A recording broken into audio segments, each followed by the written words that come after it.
Alex here with another review. This time we're taking a look at the 70mai T800 Dashcam, which features dual 4K. 4K for the front, 4K for the rear, and also a cabin camera. And I think that's probably the first for the dashcam industry to have 3-channel dashcam with that capability. It also features advanced park monitoring, which includes impact detection, motion detection, and time-lapse recording, and it is compatible with their 4G hardwired kit in case you're trying to access this dashcam remotely. And on this video, I'm gonna show you the contents of this kit as well as walk you through the features of this dashcam, and then I'll show you some driving video, that way you can decide if this is the right setup for you.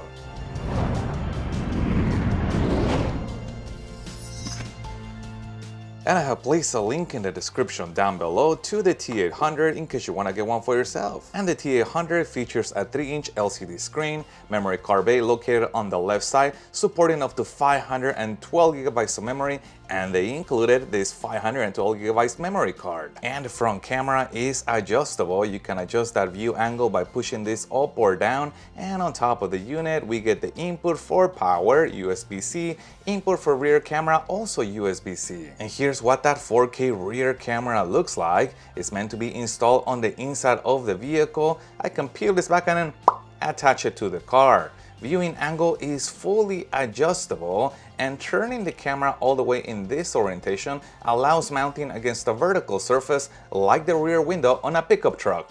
And here's that rear camera extension cable, USB-C to USB-C, and this is kind of a heavy-duty cable. You can feel the thickness of it. And here is the power cable, USB-A to USB-C, and the automotive adapter to power the dashcam. Those include 2 USB ports, that way we can power both the dashcam and something else. And let's move over to the vehicle so we can look at mounting. And I'm gonna place this somewhere about here, so I'm gonna go ahead and peel this back.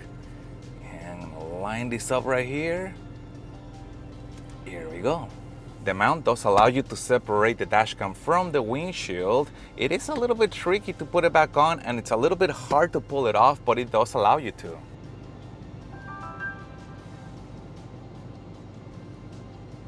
And we are showing the front of the vehicle, and we are recording as indicated by that red blinking dot, and you got the split screen showing the rear view and the cabin view. And tapping this button right here cycles between the different views. Here's the rear, cabin, and the front. Now here's the cabin, rear, and the front. And I do want to show you what the cabin adjustment view looks like if you move this up or down, which can be helpful to fine-tune the view of the cabin camera. And tapping the power button on the side is going to turn off the display while the dashcam continues to record. And if you tap it twice, it is going to flag and protect the section of the video that's recorded right now as important. And the second button right here disables the cabin camera if for some reason you wanted a little bit of extra privacy, and tapping that one more time re-enables recording of the cabin camera. And the third button turns off audio recording in case you wanted to have a top secret conversation, and you can always re-enable the microphone by tapping that one more time. And the T800 also supports voice commands. Let's try them out. Take photo, turn off audio recording, record audio, and there's a couple more voice commands supported. And this button right here takes you to the menu, and here if you go to album, here's where you can view the videos and photos that are on the dashcam, and then being sorted out into different folders. You got all video, emergency video, parking mode videos, and then you got time-lapse recording, and then photos. So here is the photo that we just took, and you can tap on that to enlarge it. But let's also play back a video. I'm gonna go inside that first folder, and then I'm gonna navigate to a video. Let's try this guy right here. And the video begins to play back, and you can pause it with this button, and you can also delete it with this trash can. Moving over to video settings, here's where you can change the resolution. And let's take a look at the front camera. You got 2 choices: 4K with high dynamic range enable or full high definition. Inside camera is recording in full high definition, also with HDR enable. And the rear camera is recording at 4K. However, you can decrease that to full high definition both again with HDR enabled. And if you decide not to use the rear camera, notice that you can enable one more additional option under the front camera resolution. You get the standard 4K at 30 frames per second, but without the rear camera, you get access to this option, which is 4K at 60 frames per second, which can be very helpful if you're trying to capture license plates. And there's a couple very interesting options under picture quality. This is the misted mode for the front camera. 70mai says that can be used if you live in an area that has a lot of fog or a lot of rain, can potentially improve the front camera. And also the rear camera transparent mode. If you have window tint in the rear of your vehicle, 70mai says that that can also improve the image quality. You could also disable that picture-in-picture by going in here and then turning that off. And notice that what it's gonna do is gonna give us a full screen view of the front camera, full screen view of the rear, and full screen view of the cabin without any distractions of that split view. And if you do choose to use the split screen, you are able to select what views you want to be shown by default. And the watermarks that are shown on the video are also customizable. You can enable and disable either the logo, the speed, and also the coordinates, whether you want those to be recorded or not recorded. Rear camera image can also be adjusted. It can be flipped horizontally or it can be flipped vertically, which can help depending on how the rear camera is mounted. But let's take a look at smart travel, and here's where you get access to the G sensor, which can help the dashcam to detect when you get into a car crash, and you can change the sensitivity of it, and quite a bit actually. You can go all the way from ultra low sensitivity to ultra high sensitivity for that G sensor. This dashcam also supports ADAS, which is Advanced Driving Assistance, and this can give you lane departure alerts, forward collision alerts, and a couple other more alerts for driving. Voice control can also be enabled or disabled. Well, what's most interesting is that it actually supports voice commands in a couple different languages. Well, let's move over to parking surveillance, what we call park mode, and this requires the optional hardwire kit, and you have quite a bit of flexibility on here. You can set the maximum amount of time you want that park mode to function for, or whether you want to have that unlimited. Now for park mode, you get a couple different options. First is going to be collision detection. Basically, if somebody impacts the vehicle under park mode, the dashcam is going to make a record of it, and you are able to select again how sensitive you want the dashcam to be to detecting an impact while under park mode. Now this is a really good feature that not a lot of dashcams have, and that is a delay before entering park mode. That way you have time to exit the vehicle to avoid any kind of false park mode alerts. The next option for monitoring is motion detection. And motion detection is also adjustable. You can go inside of sensitivity and again adjust this. That way you can control how sensitive you want that to be. And we also get time-lapse recording in case you wanted to record a time-lapse.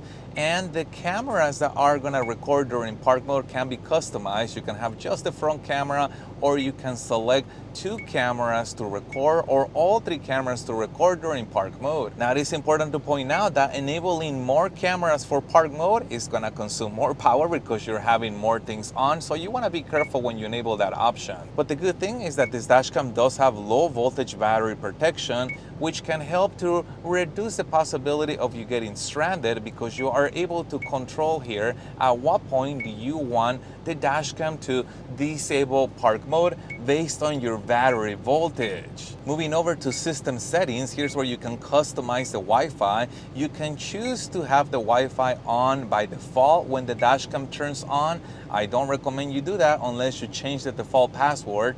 And you can also choose the Wi-Fi mode, and that is because this dashcam does support 5 GHz Wi-Fi, which can dramatically improve the download speed of videos if you're choosing to use the app. Moving over to sound settings, you can customize the sounds that you're hearing and whether you want audio to be recorded by default or not, and also the speaker volume. And this dashcam also has a screensaver mode where you can have it show a clock only while the dashcam continues to record in the background, or you can select for the dashcam to turn off the screen after a certain period of time while again the dashcam continues to record in the background. Let's also take a look at the languages supported by the Dashcam, and these are the languages of the menu that you see on here. And this Dashcam actually has quite a bit of languages built in case you wanted to change it from the default one.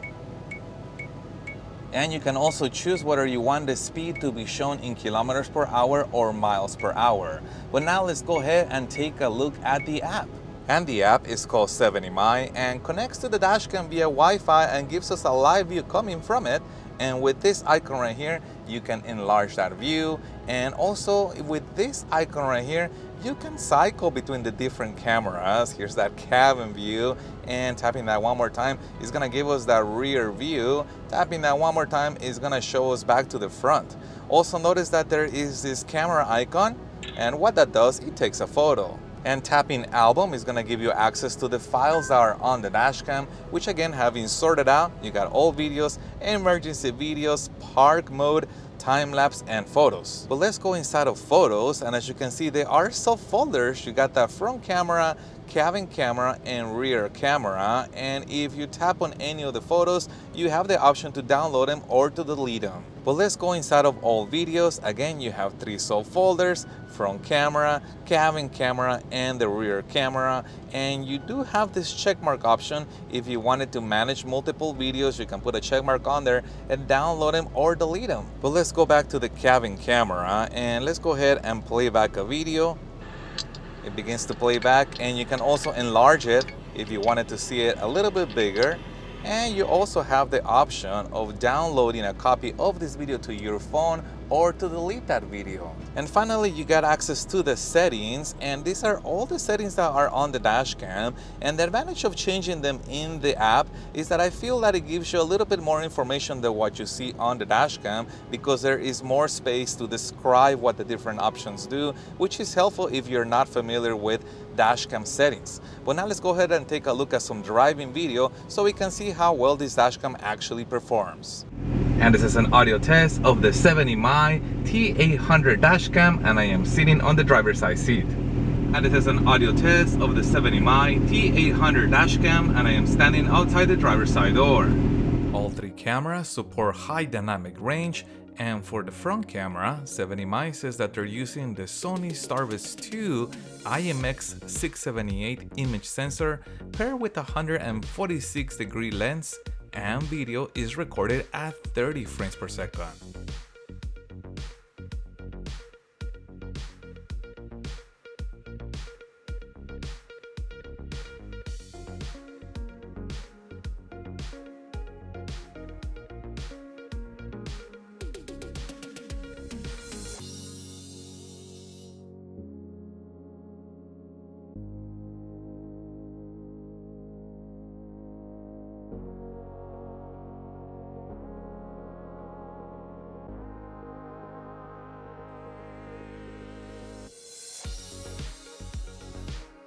The cabin camera uses a 147-degree lens, and it records at 30 frames per second.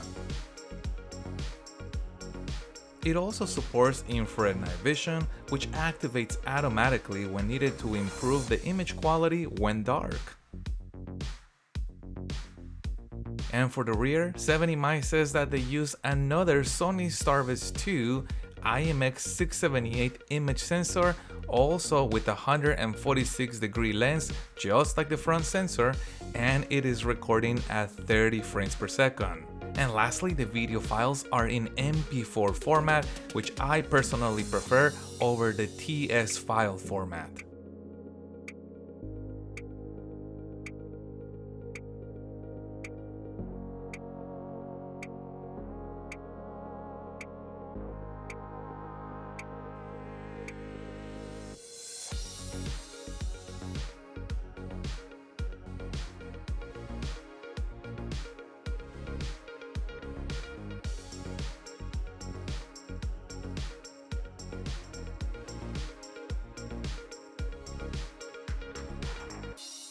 And touching back on that option to not use the rear camera to get access to 60 frames per second 4K video for the front, It is a very attractive option for two reasons. First of all, if the rear camera is not installed, now the installation of this becomes a lot more simple because there is only one cable that has to be run, basically the power cable, and now we don't have to worry about running a rear camera cable.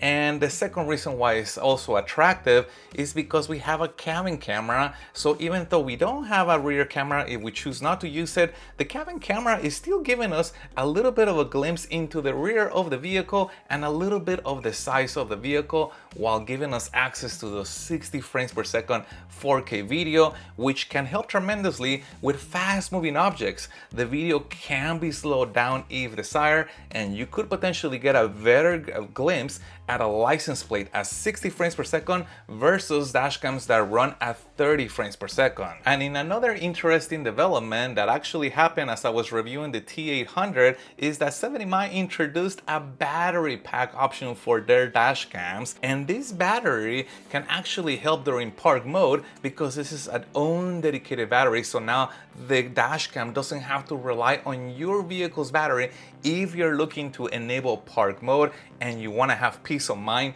that your vehicle's battery is not going to be drained. Now, because the T800 is so new, it is currently under crowdfunding, so there are some heavy discounts if you pre-order up front, and they also have it available as a bundle with this battery. I'll put a link to that in the description down below in case you want to look at it further or get one for yourself. And if you guys have any other questions regarding this, please put that in the comments down below. If you found any part of this video helpful, make sure you hit the like button to support the channel, and stay tuned as I have a lot more dashcam reviews coming up. Thank you guys for watching, and as always, I'll see you on the next one.